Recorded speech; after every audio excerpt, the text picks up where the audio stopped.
Oke, kita bahas lagi persaingan di Liga 1 BRI Super League.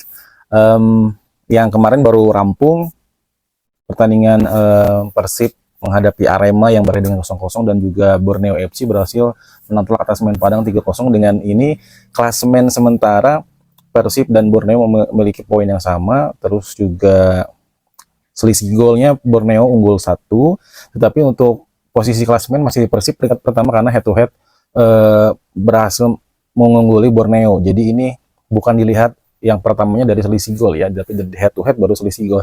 Dan ini banyak yang berteori bahwa ini mirip-mirip Arsenal dan City di Liga Inggris yang kemarin.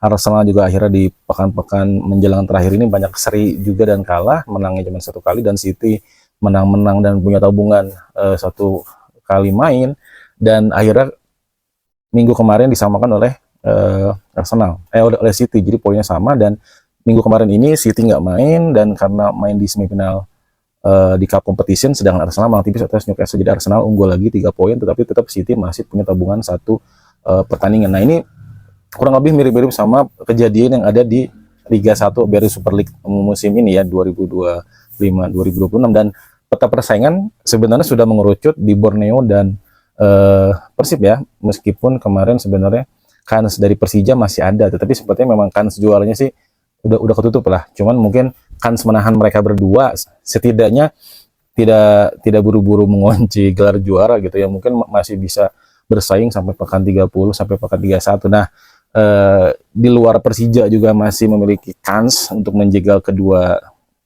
tim yang di atas, tapi ini membahas dua klub yang sungguh luar biasa. Di pekan 29 musim lalu dengan Dewa United, Persib sudah unggul 8 poin meskipun sempat kalah juga kan di leg keduanya oleh Dewa United, dan itu nggak berpengaruh dengan performa Persib yang terus menerus tancap gas sampai finish di pekan 34. Dan untuk musim ini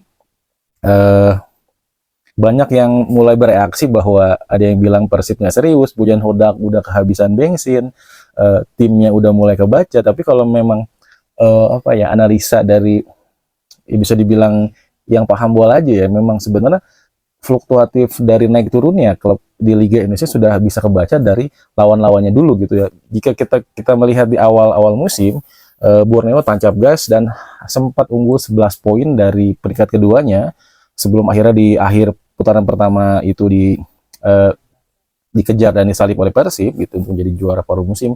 Tetapi lihat dari memang dari lawan-lawannya, Borneo FC relatif lebih mudah. Sedangkan Persib sendiri, Persija maupun tim-tim lainnya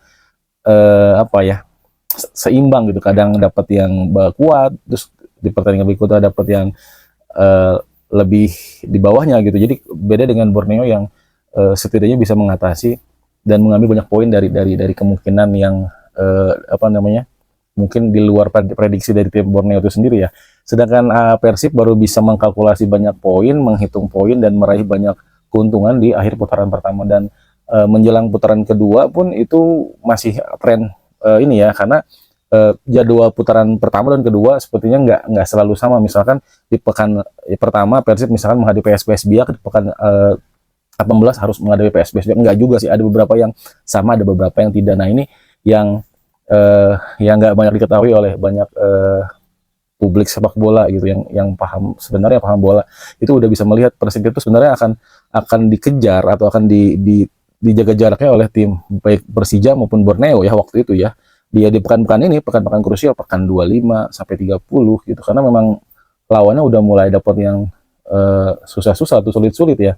Sedangkan Borneo yang kemarin sempat jarak ke gapnya lumayan jauh juga, 4-7, dan akhirnya bisa menjaga 4 dan 2, dan sekarang disamakan oleh Borneo sendiri. Dan menghadapi sisa match berikutnya, Persib akan menghadapi tuan rumah Bayangkara FC yang notabene tidak pernah kalah. Klub ini main di kandang ya, di Lampung.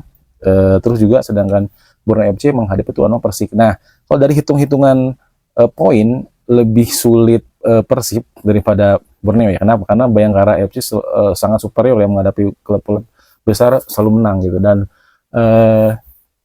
kans terbaik Persib sih bukan mengecilkan ini ya, situasi kondisi sekarang Persib ya, karena memang Persib belum kalah juga gitu. Cuman dapat beberapa hasil minor ini bukan kalah, tapi memang karena lawan sudah mulai banyak menangnya gitu. hasil realistis sih kayaknya draw ya. Sedangkan untuk Borneo FC kemungkinan bisa menang tipis seperti pada saat Borneo menghadapi tuan rumah PSM.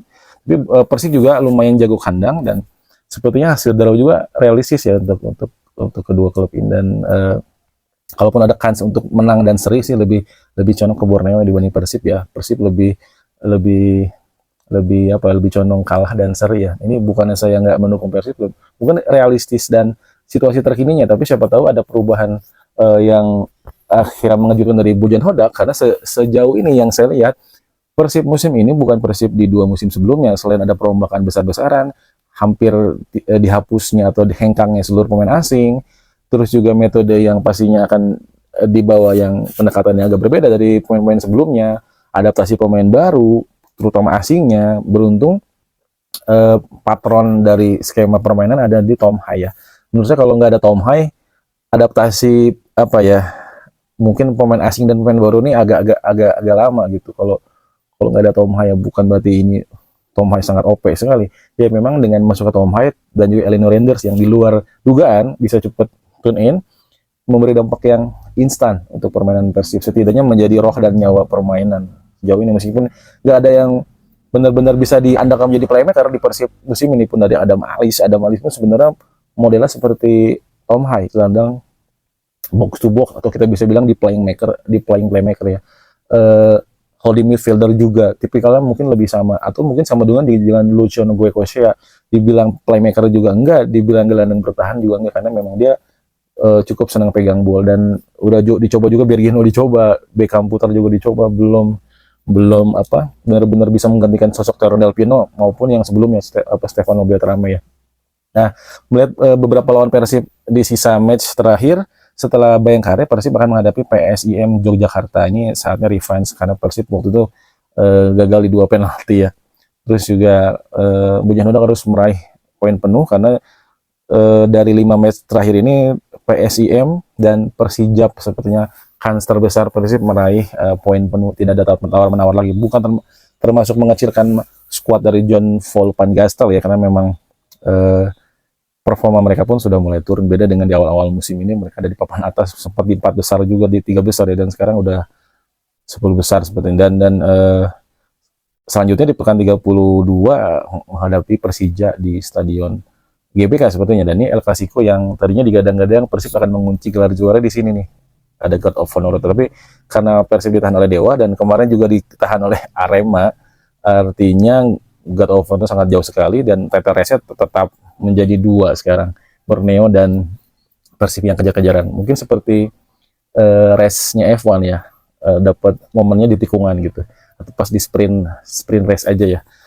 Sedangkan Borneo FC selanjutnya setelah menghadapi Persik akan menghadapi Persita, dan ini juga momen-momen yang gampang-gampang susah karena Persita juga seperti PSM di awal-awal itu sempat bagus, Carlos Pena, dan sekarang udah mulai menurun. Apa sudah mulai kebaca permainannya atau pemainnya udah kehabisan bensin timnya ya. Dan ini sebenarnya kans untuk meraih poin sangat tinggi sekali ya, karena main di kandang. Dan pertandingan terberat dari Borneo FC ada di 2 match, yaitu menghadapi Bali United dan juga di pertandingan terakhir di pekan 34 menghadapi Malut United. Nah ini meskipun Malut sekarang mulai menurun, dia tidak pernah menang di 5 match, seri kalah, tapi untuk mengalahkan klub asal Ternate ini agak sulit juga gitu ya. Jadi ya 50-50 lah kansnya gitu ya, untuk tadi menghadapi Bali United yang sekarang sudah mulai naik lagi performanya. Johnny Johnson akan seru nanti ya pertandingan antara Boru dan Bali. Dan sedangkan Persib sendiri, pertandingan setelah Persija akan menghadapi PSM Makassar. Ini sebenarnya PSM sekarang lagi turun, tapi bisa jadi pada saat nanti bertemu Persib, banyak klub-klub yang lagi flop atau yang lagi jatuh menghadapi Persib menjadi momen kebangkitan yang influence dari pelatihnya gitu. Ini jadi mainnya jadi ngotot, mainnya jadi keras, mainnya jadi jadi nggak mau ngalah gitu, ngeyel. Nah ini yang salah satu kelebihan klub-klub yang ingin mengalahkan Persib, termasuk mungkin PSM akan bangkit ya, karena nggak mungkin akan kalah terus. Dan dia seperti Tottenham Hotspur di Liga Inggris ya, yang hampir membuka jurang degradasi lagi. Dan pertandingan terakhir Persib akan menghadapi Persijap, dan ini satu-satunya poin penuh yang harus diraih. Sedangkan Borneo FC akan menghadapi Persijap juga di pekan 33. Jadi kuncinya mungkin ada di Persijap. pekan 33 Borneo menghadapi Persijap, pekan 34 Persib akan menghadapi Persijap, dan tanpa bermaksud mengalihkan atau mengacuhkan Persija, dan 5 match Persija juga lumayan gampang-gampang susah.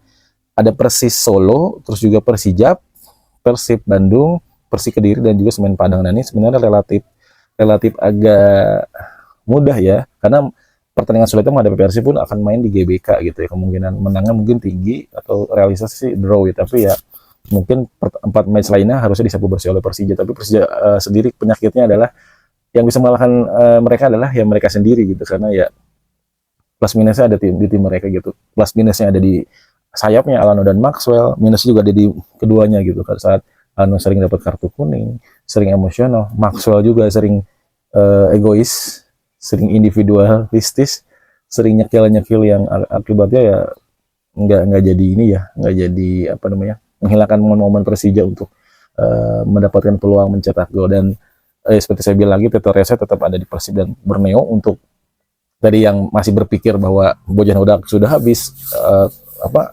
kuatnya, kehabisan bensin, terus juga pemain udah kebaca, kalau Bojan Hodak memang permainan pragmatis, itu aja seperti Arema sebenarnya nggak ada skema yang lebih konkret ya, lebih atraktif ya. Mereka cuman berusaha sabar, berusaha menutup celah dari lini tengah, dan juga menutup kebocoran dari lini sayap gitu ya. Karena ya bukan pekerjaan yang mudah.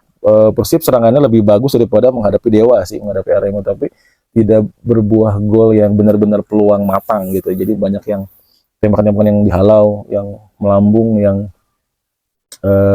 nggak sebesar menghadapi Dewa United. Nah, ini yang akan menjadi PR bagi Bojan Hodak ke depannya, karena ya musim ini Bojan Hodak tidak benar-benar punya striker yang benar-benar paten untuk dimainkan setiap match ya. Selalu berganti-ganti, entah karena masalah kebugaran, masalah insting gol, masalah